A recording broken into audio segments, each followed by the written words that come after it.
नमस्ते, the freedom में आपका स्वागत है। मैं सुधीर। मैं इस वक्त हूँ राष्ट्रीय जनता दल के विधायक रविंद्र सिंह के आवास पर, उन्हीं के साथ में।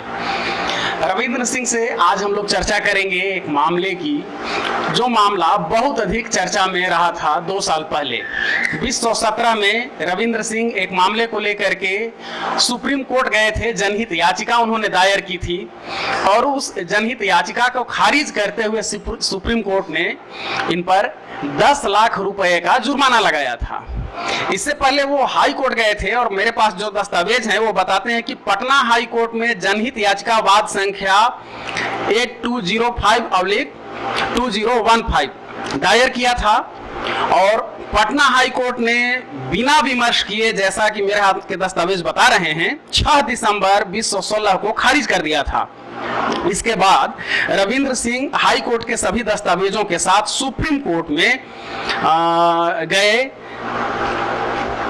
23 जनवरी 2017 को संविधान की धारा 136 के तहत और ये केस बना था। रविंद्र सिंह बनाम यूनियन ऑफ इंडिया कैबिनेट सचिव, होम सेक्रेटरी भारत सरकार, मुख्य सचिव बिहार सरकार, प्रधान सचिव गृह विभाग बिहार, सरसंघ चालक राष्ट्रीय स्वयंसेवक संघ मोहन भागवत नागपुर और प्रधान संपादक न्याय चक्र, इन सबको लेकर के। इसमें एक और नाम जो आया, न्याय चक्र, दरअसल ये एक पत्रिका है और इस पत्रिका के संपादक रहे हैं और संभवतः अब भी हैं वर्तमान सरकार में, वर्तमान केंद्र सरकार में केंद्रीय मंत्री कह लीजिए हैं, रामविलास पासवान, जो अभी उपभोक्ता मामले और सार्वजनिक वितरण के मंत्री हैं।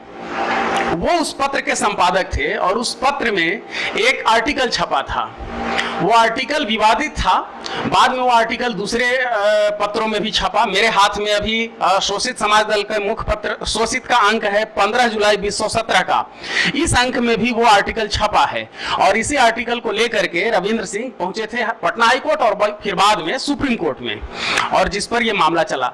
ये काफी अधिक चर्चा में रहा ये मामला और ये खबरें खूब बनी, खूब सुर्खियों में ये मामला रहा कि रविंद्र सिंह पर 10 लाख रुपए का जुर्माना लगा। लेकिन ये बात इस शोरगुल में छुप गई कि आखिर वो मामला था क्या, किस बात को लेकर के रविंद्र सिंह आखिर पटना हाई कोर्ट गए और फिर सुप्रीम कोर्ट तक पहुंचे। आज हम लोग इनसे ही, रविंद्र सिंह से ही जानेंगे कि आखिर वो क्या मामला था जिसे लेकर के वो हाई कोर्ट और सुप्रीम कोर्ट गए थे, ऐसी क्या बात हुई थी और फिर जिसे खारिज करते हुए सुप्रीम कोर्ट ने 10 लाख रुपए का जुर्माना लगाया। वो जानना बेहद जरूरी है। और ये भी जान लीजिए कि वाद संख्या जब मैं बता रहा था, बनाम जिस है रविंद्र सिंह बनाम जितने लोगों के बीच ये मामला था, तो उसमें एक और नाम आया है आरएसएस के सरसंघ चालक मोहन भागवत का। तो आरएसएस से ये सीधा जुड़ा हुआ है और बाकी बातें फिर अब रविंद्र सिंह से जानिए। सर बताइए क्या था इसमें जो जिसे लेकर के आप हाई कोर्ट फिर सुप्रीम कोर्ट तक चले गए, और क्या था इस लेख में? इसमें यह था कि हम जो ये पत्रिका है न्याय चक्र, जिसके संपादक है, आपने बोला कि केंद्रीय सरकार में आज भी कैबिनेट मंत्री हैं माननीय श्री रामविलास पासवान जी, उनका ही एक संयुक्तांक पत्र था 15 फरवरी से लेकर 14 अप्रैल 1994 में। एक पत्रिका छपी थी न्याय चक्र, जिसका संपादक को स्वयं ही बताया मैंने। तो उसमें जो छपा हुआ था आरएसएस का गुप्त एजेंडा के नाम से। तो गुप्त एजेंडा हमने सोचा कि भाई क्या है, तो एक तरह से ये कहें कि रामविलास पासवान ने इसे छापा है और सभार लिए थे वो लोकमत समाचार से, ये भी उसमें लिखा।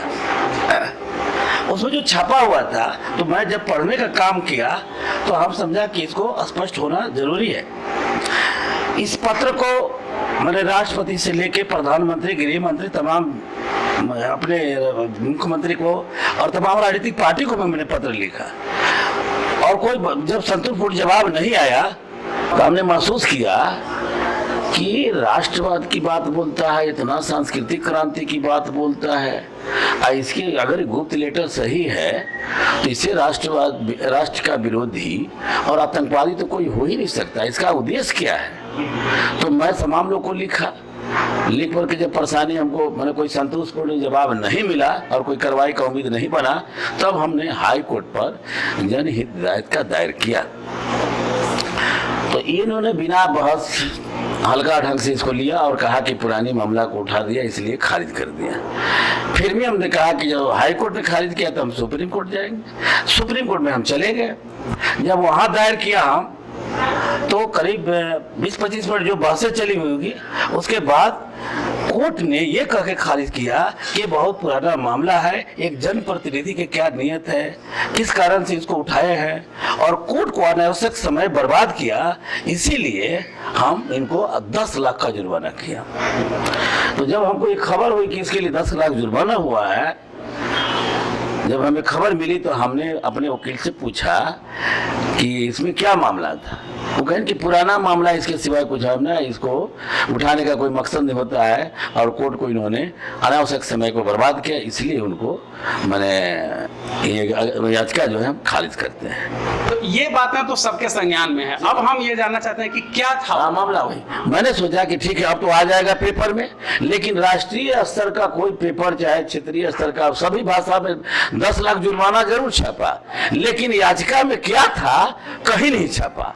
तो हमको ये संदेह हुआ कि आखिर इसके पीछे का मकसद है। वो तो पॉइंट आना चाहिए कि हम किसके लिए गए, अपने लिए तो गए नहीं थे, ये जनता के हित में, देश के हित में है। तो मैंने साफ शब्द में मैं आपको बता देता हूं कि क्या लिखा हुआ था, और ये छपना चाहिए। तो आज भी मैं आग्रह करता हूं कि तमाम लोगों को ये जानकारी मिल जाए कि हम दोषी हैं कि कोर्ट ने इसको छिपाने का काम किया। ठीक है ना? आखिर क्यों पेपर में नहीं छपा?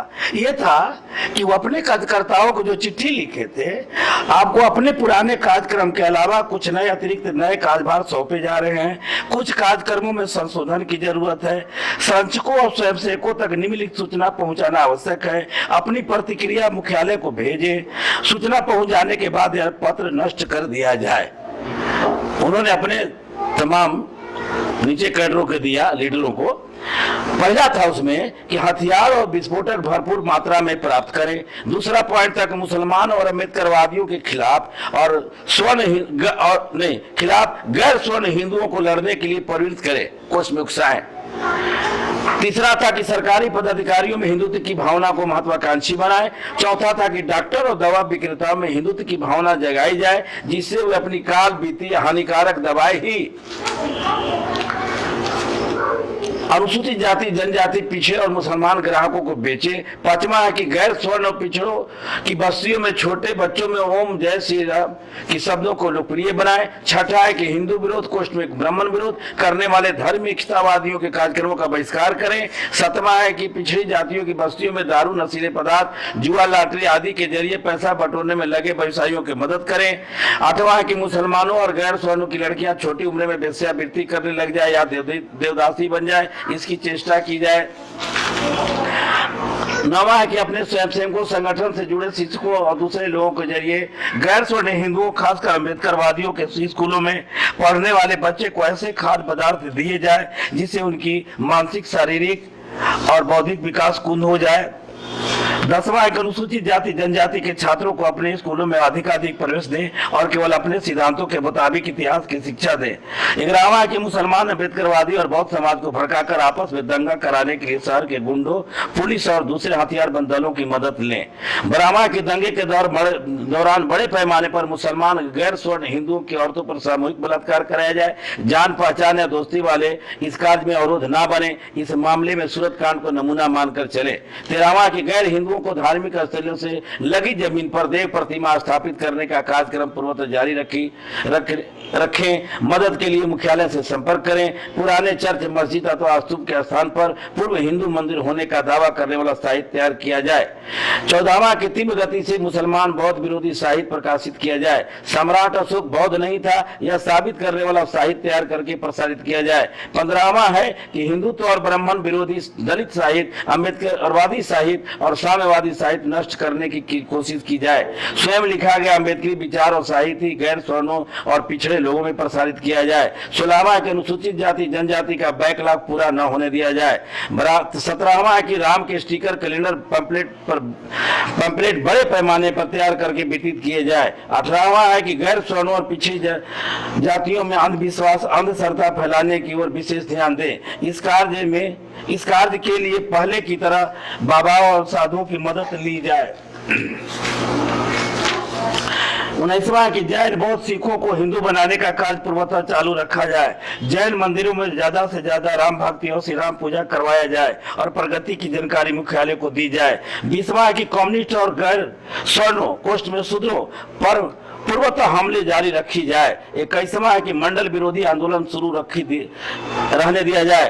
22वां है कि गैर स्वर्णों पिछड़ों की विभिन्न जातियों को परस्पर भड़काकर लड़ाने की कूटनीति से काम लिया जाए। और 23वां है कि अंबेडकर की प्रतिमाओं को तोड़फोड़ जारी रखी जाए। 24वां है कि चाणक्य नीति को अमल में लाना जारी रखें। ये पॉइंट था।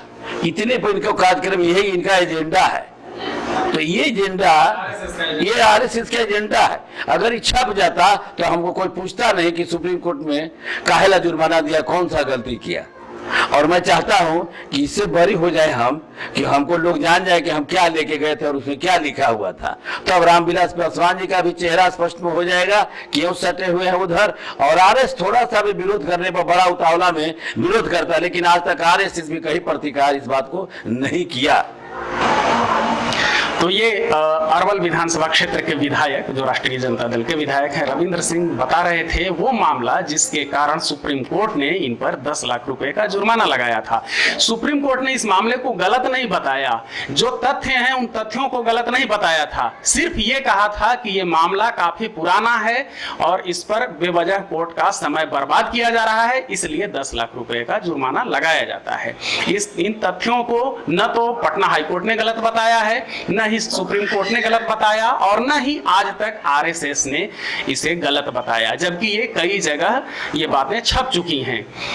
रामविलास पासवान ने इसे छापा अपनी पत्रिका में, न्याय चक्र में, उसके बाद शोषित के अंक में भी ये छपा, और भी शायद कहीं छपा हो जिसकी जानकारी अभी हमारे पास नहीं है।